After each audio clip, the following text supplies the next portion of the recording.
season under quarantine. And in the book, Dudley, given a little inside scoop on what the Lakers went through, he revealed his team was primed for the, quote, Battle of LA because of Paul George. Dudley writes that PG was, quote, disrespectful in his comments about the Lakers, which he says motivate them. Here is the excerpt from the book. Quote, we hear some of these guys talking about how they're the team to beat in LA. It's fine if Kawhi says stuff like that, Jared Dudley writes. He is defending a championship. We don't trip if someone like Patrick Beverley is talking trash. That's how he feeds his family. We get it. We respect the hustle. But we think it is disrespectful for Paul George, who hasn't won, to put himself on the level of LeBron James and Anthony Davis. This motivates us. Now, Paul George was asked about it last night after the Clippers win, and he said, quote, God bless you, Jared Dudley. I don't know what it is. Dudes love throwing my name in stuff, said Paul George. He said, but God bless you, Jared. So, Matt, as this rivalry heats up, do you think the Lakers should be more or less worried about the Clippers than they were last season? Because from Jared's book, it feels like they were definitely on their mind. Rachel, to be honest with you, I don't think either of these teams worry about each other. I think they're both playing well right now. And the matchup we all want to see as fans is them in the Western Conference Finals, hopefully. But I don't really think they fear. I mean, being a former player, I know we didn't fear anyone. We respected everyone. We couldn't wait to play certain teams more than others. But I don't think they worry about each other, either team. Yeah, the following is the list of things that the Lakers are worried about. The list is over. That's it. And, you know, and I do now think present your list. there was a time. There was a time last year, you know, the Clippers won the first couple of meetings. Yeah. You know, they got him on Christmas Day. They got him on opening night. There was a time where the Clippers kind of did have the upper hand, but the Lakers played so well in the bubble last year. And the thing that the Lakers have that nobody else does, they have the extra gear. And the extra gear wears number 23. And when you've got him and he's healthy and playing well, I just think they're going to take a higher ground. And, you know, I do think it's interesting. And I love Jared Dudley, and I wish it's a 42-page book. I wish he wrote 84 pages or 168 pages because I love this kind of stuff and this kind of insight. I do think it's interesting that he gave Patrick Beverley a pass. Because most people, Les Beverley is their number one agitator. Certainly Dame Lillard and the Blazers feel that way. So I just got a kick out of that he gave Bev a pass because Bev, you know, typically runs his mouth a lot more. I'm not so sure everybody in the Lakers feels that way. But you know what? This has been a really interesting 12 months for Paul George, and he's either going to have a triumphant finish where he dances on everybody, or this is going to get worse before it gets better. Well, Matt, I mean, you've had Paul George on a mission. On all the smoke. We've talked about the fact that his mindset has shifted here. What do you think, Matt, of Jared Dudley calling him out in an ebook like this, and then PG's response? God bless Jared Dudley. Now, that's my guy. You know, Jared is a great talker, great teammate. I'm sure he's one of the most favorite Lakers on the team. I know the guys in the locker room love him. PG is on a mission. Fun for he us said in the that. media. He's been showing that. Right. Yeah. But back to what I said. PG's on a mission. He's been saying it. He's been backing up his play. But similar to the Bucks, until we get in the playoffs with Paul and the Clippers, similar to the Bucks, until they do something in the playoffs, he's going to continue to be spoken about, unfortunately. Yeah, well, I will say that both of those guys, maybe they're on a collision course in the Western Conference Finals. We will see, as Brian said. It is fun for us in the media to talk to Jared because he is so colorful, great insight. The book is really fun. I mean, there's a lot in there, even though it is, as you say, Brian, not as long as maybe we would like, but there is a lot of good little nuggets in there. If you're a Lakers fan, definitely worth checking out. And I guess Paul George now has read it too. And to my mind, I agree with you, Matt, came up with the perfect response in his presser last night. All right, coming up, guys, Brian Windhorst is going to fill us in on the latest plans for the All-Star game.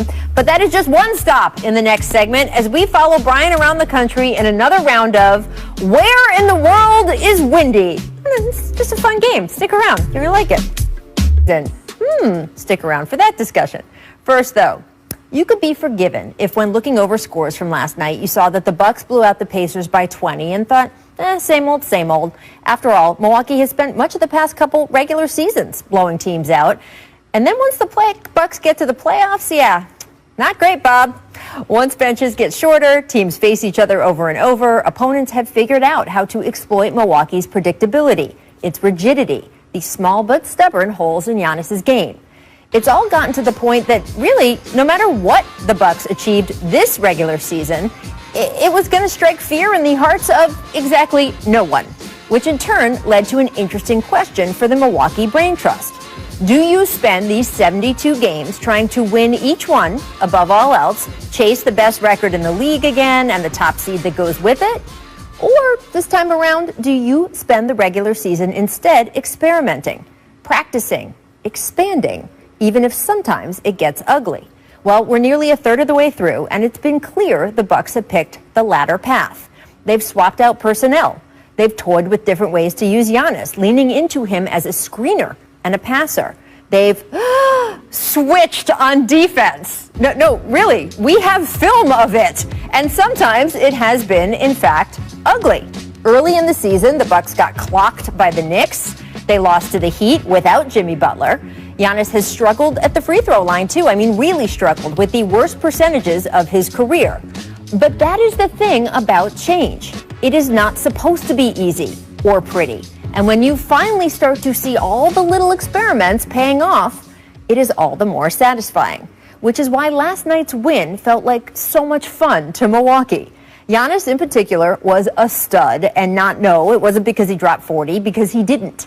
Instead, Giannis had just 21 points, but they came with razor efficiency as he went 7 for 8 from the field, and 7 for 8 from the line.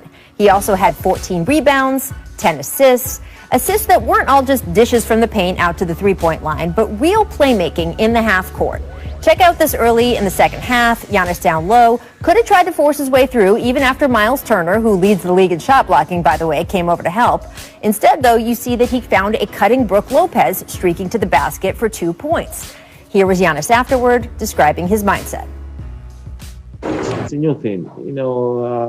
Probably last year and the year before and the year before that, I go to the game, I'm just too stubborn, to not be at my best every single night, and I try to go through guys, 3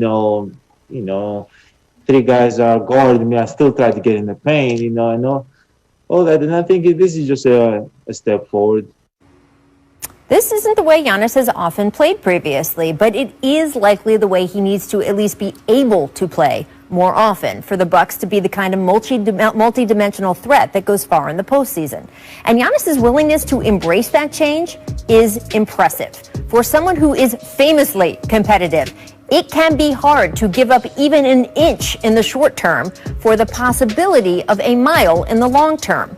But he has buckled down and done it. And last night he got to enjoy a little bit of the payoff as the Bucks went up by as many as 40, yes, 40 in the second half. Once Bud pulled him for the night, Giannis grabbed one of the team photographer's cameras and started using it, which, I mean, if you're the Pacers, you probably feel some sort of way about that.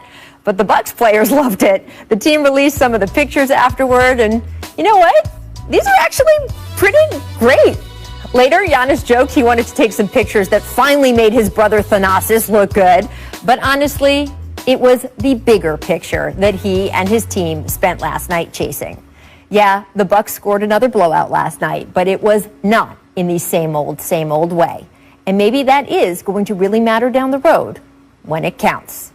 So, Matt, where do you see the Bucks in this new look Eastern Conference, especially if they are willing to make some of these changes on both sides of the ball?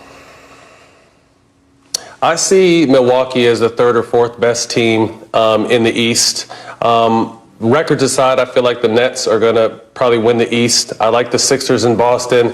And Milwaukee is notorious for being great in the regular season, and then they have their playoff problems. If this could be a three-headed monster between Holiday, Middleton, and Giannis, all around 20-plus points a game in the playoffs, I think that may be a recipe for success. But outside of that, he's the two-time MVP. And like you said, in playoff time, you have enough time to study, make adjustments, and teams have found holes and ways to stop him on the offensive end that have had them early exits the last few seasons.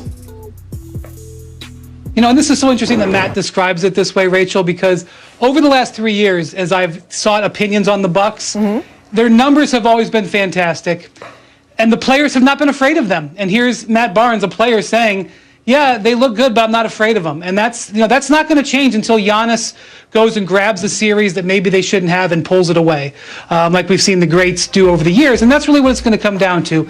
I'm going to give the Bucks a lot of latitude here. You made a bunch of great points talking about how they're making experimental changes. They also revamped their entire bench and made a huge change to their starting lineup in trading for Drew Holiday.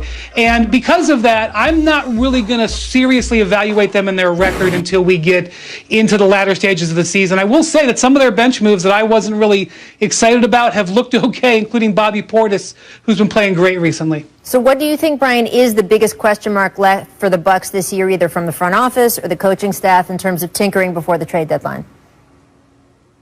Well, I'm always thinking about what do you do when you need a couple of baskets in the last 5 minutes of the game. And so right now the Bucks have the number 3 offense in the league. They're actually far back in the defensive standings. They're usually at the top. They're sort of in the middle of the pack in defense. So you say, wow, number 3 offense in the league, that's beastie. That's going to really get it done. And then you pull up the clutch stats, which is, when you see and identify what a team can do in a tight playoff game, and they slide all the way to 16th. And that's what I worry about. And maybe Drew Holiday, who was great in the playoffs a couple years ago with the Pelicans, maybe he was a difference maker there. But they're 1-3 in games decided by 5 points or less. Small sample size, but that's what's going to be the difference for this team, and that's where we're going to eventually figure out who they are. Yeah, that's my question too, is who do they go to down the stretch in a playoff game, last 2 minutes when they need a bucket? It hasn't been able to be Giannis yet. Can it be Holiday? It's been Middleton at some point, but they need to have that figure identified. And to me, until we get to the playoffs with this team and see if Holiday can be that or Middleton can be that, or if Giannis is going to be that, people don't fear the deer. Yeah, well, right now they are number 2 in the Eastern Conference standings, but as Matt points out, the regular season standings have not meant much or as much for this team in recent years, especially in the bubble, so we will see what they do with this. All right, coming up on this show, should the Lakers be more or less worried about the Clippers after things went down last season for both teams? What about this season, more or less worried? Stick around to find out what Matt and Brian think. First, though, time for our distant